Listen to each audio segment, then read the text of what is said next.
sorry, Dad. Dati naapis pa ako pag sinasabi niyo yun sa akin. Pero nandiyan na si Celine.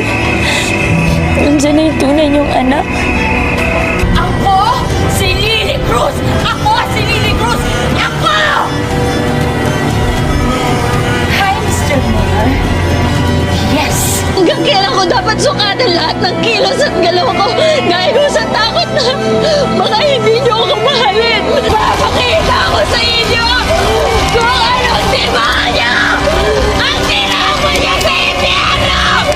Babalik ako eh! Napakasinungaling mo!